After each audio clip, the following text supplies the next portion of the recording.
Hey, hey, what? Ray Mac, hey, what?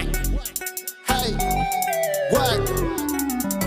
Welcome to Ray Mac's Kitchen and Grill. Love and not hate. Love and not hate. Welcome to Ray Mac's Kitchen and Grill. Love and not hate. What? Love and not hate. Come on. Welcome to Ray Mac's Kitchen and Grill. Hey YouTube family, you guys requested for these here mashed potatoes. I'm giving it to you right now. I'm taking some of this here Nora's chicken flavoring, and I got some water in a pot, and I want this to come to a boil over high heat, but I'm going to allow this to cook for about 15 minutes because this is going to give our potatoes some good flavor, and we can also use this water, this seasoned water, to mix up our potatoes when we get ready to prepare it. So here I have at least around about 6 rusted potatoes. Please use rusted potatoes because they make some of the best mashed potatoes possible. I want to cut the ends off of these potatoes. Once I cut the ends off, I'm going to go ahead and peel the skin off of these potatoes with a skin peeler. Now, if you don't have a skin peeler, you could use a knife as well. I did go ahead and wash these potatoes beforehand, and I'm also going to cut these up in cubes, toss them in that bowl of fresh water, and then we're going to move to the next step. Don't you go nowhere. Y'all requested this video, so here it is.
Now we have our potatoes cubed up. If you cube them, it's going to cook a little bit more quicker.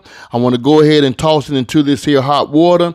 And I want to only cook this for about 12 to 15 minutes cook time. I guarantee you it's going to be ready around about 12 or 15 minutes cook time, so you don't have to wait a long time for these things to cook up.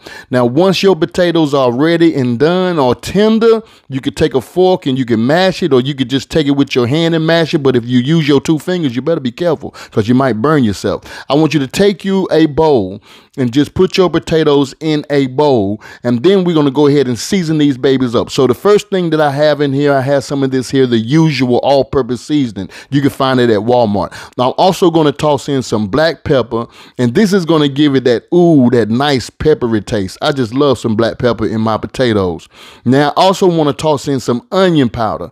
Now you know you can't put onion powder in no kind of dish without having some garlic powder. So grab that garlic powder as well and throw you some up in here. Now, as far as measurement goes, I want you to stop until your ancestors say stop. No, I'm not going to put measurements in here. I want you to use your own measurements. Now I'm going to also toss in some of this here dried parsley flakes. It's going to give it a nice little pop as far as color.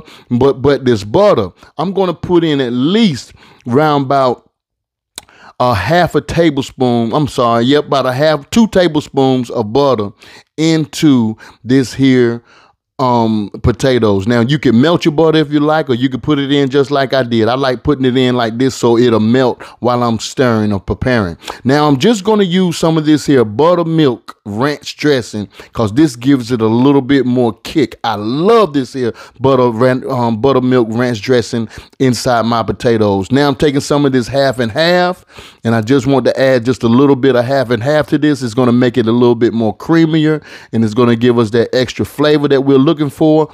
Then I want you to take you a hand mixer and mix this baby up and start whipping. Now, if you don't have a hand mixer, a potato masher will work, or you could just take you a whisk or a strong fork. You might have to put a little forearm to it. But this is what you do. You allow it to continue to mix with that mixer, and then it'll cream up. And after that, baby, you better use what you got, and that's your spoon in your mouth, because you're going to love these here potatoes. Now, you can whip it up however you like. You want it lumpy, you leave it lumpy. If you want it smooth, you leave it smooth. You make it smoother. This is what I mean why you could take that flavored water and add just a little bit to it just to make it a little bit more smoother if you want to have some smooth mashed potatoes. This potato recipe is definitely good, y'all. You can have this with any kind of dinner, and I'm telling you, if you want to eat it by itself, you could do so, but it's good. Give this recipe a try. You better not go nowhere.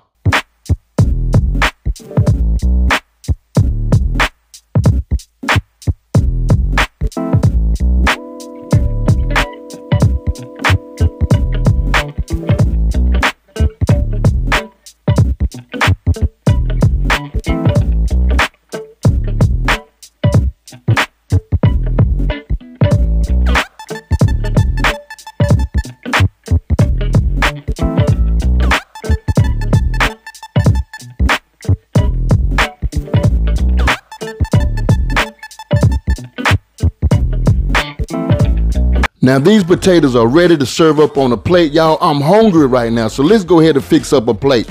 I got some of this here Southern style meatloaf with some onion gravy to pair up with these here mashed potatoes. I'm telling you something right now, y'all. This really right here was a good recipe.